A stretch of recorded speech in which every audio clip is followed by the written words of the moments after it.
እዩ በጌታ ስም ተመልከቱ።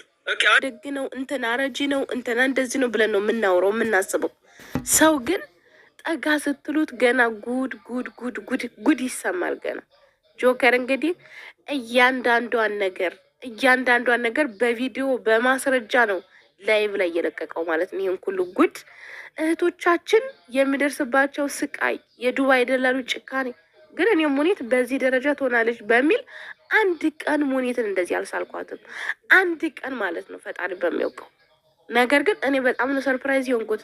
በጣም ነው የተገረምኩት። እና የምላሽ ስጪ፣ ይሄ ቤትሽ አይደለም ወይ? ይሄ እንደዚህ የምታሰቃያቸው እህቶችሽ አይደሉም ወይ? ለምንድን ነው እንደዚህ ደግሞ ጭራሽ ምንድን ነው 1500 ድርሃም ካልከፈሉ ከዚያ ቤት ሁላ መውጣት እንደማይችሉ ነው እየተናገረ የነበረው ጆከር ማለት ነው። እንግዲህ ጸባቸው ምን እንደው ባላውቅም ይሄም ቪዲዮ ግን እንደዚህ እህቶቻችን ተነባብረው የተኙትን ነገር ሳይ ግን በጣም ነው የተገረምኩት። ዱባይ ደላላ ቤት በጣም ብዙ ጉድ አለ፣ ዱባይ ደላላ ቤት ማለት ነው። ተወርቶ የማያልቅ እኔ ራሴ የማውቀው ጉድ ብዙ ነው ያለው።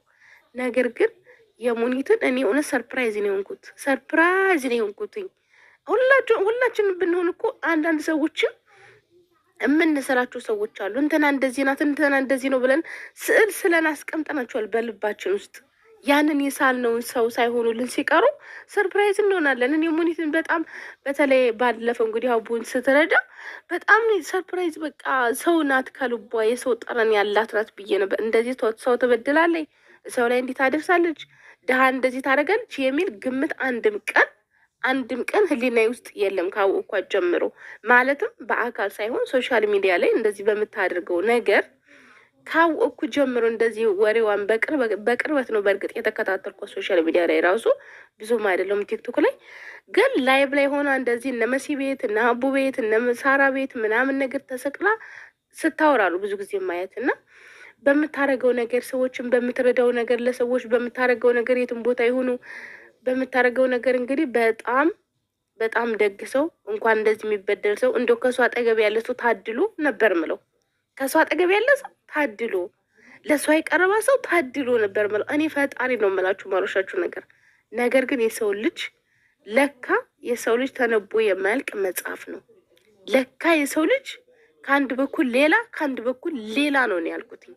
ሶሻል ሚዲያ ላይ የምታደርገው ደግነት የምታደርገው ነገር ሁላችንም የምናውቀው ነገር ነው። ለምን እኔ ራሴ በቅርበትም ቢሆን በትንሽ ጊዜም ቢሆን በሶሻል ሚዲያ ነው ያወቅኳት።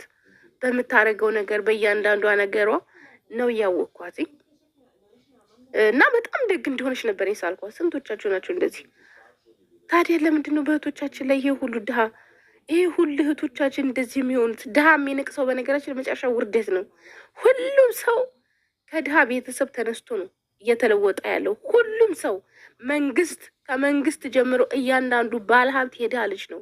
እያንዳንዱ ሰው ማለት ነው። እያንዳንዱ ሰው ሁሉንም እንትና አንልም። ከገጠር ተነስተው ነው አብዛኞቹ ሰዎች ቱጃርና ባለሀብት የሆኑት። ማንም ሰው ድሃን የሚያሰቃይ ሰው እቃወማለሁ በግሌ።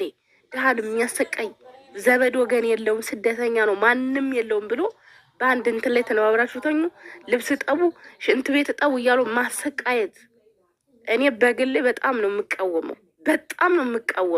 ድሃን የናቀ ሰው ፈጣሪን እንደናቀ ነው። ፈጣሪን ነው የሚንቀው። ምክንያቱም ሁላችንም ስንሰደድ ሰው ሀገር ስንሄድ ፈጣሪን ተስፋ አድርገን የተሰደድ ነው። ፈጣሪ አለልን፣ ፈጣሪን ተማምነን የተሰደድ ነው። ይሄንን ህዝብ መበደል እንደዚህ ድሃን መበደል ይዘገያል እንጂ ሁሉም ሰው የእጁን ያገኛል ብዬ ነው የማስበው። ከአንድ በኩል ስም ሙኒ ደህና ነገር ስታደርግ አወድሻት ነበር። እውነት ለመነጋገር ባለፈው ባደረገችው ነገር አቦ ለሰው ልጅ ብሎ ነው ያን ሁሉ ነገር የሆነው። ከሳውዲ አረቢያ ስንት ዓመት ነው ሳውዲ አረቢያ ላይ ተቀምጦ ለሰው ደግነት ባደረገው ነው ከሳውዲ የተባረረው።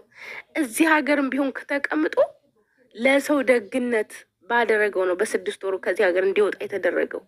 በዛን ጊዜ ታዲያ ተመልሶ ሀገሩ ቢገባ የሚገጥመው ነገር አይታወቅም ነበር። ላደረገችው ነገር እኔ በግሌ በጣም ነው ያመሰገንኳት ነበር በወቅቱ። አሁን ግን እንደዚህ አይነት ነገር ሳይ በጣም ነው ያዘንኩት። ጥሩ ስታረጊ እናመሰግንሻለን፣ መጥፎ ስታረጊ ደግሞ እንቃወምሻለን። ድሃ መበደልሽን አቆሚ። ለወደፊቱ መቼም ቢሆን ድሃ ናት ማንም የላትም እዚህ ሀገር ላይ እንደፈለግኩ አደርጋለሁ። ድሃን ብታሰቃይ የጊዜ ጉዳይ ነው እንጂ ቂጣ ይገለባበጣል። ቂጣ ከአንድ በኩል አይደለም የሚበስለው፣ ይገለባበጣል። የአንቺ ቦታች ነገር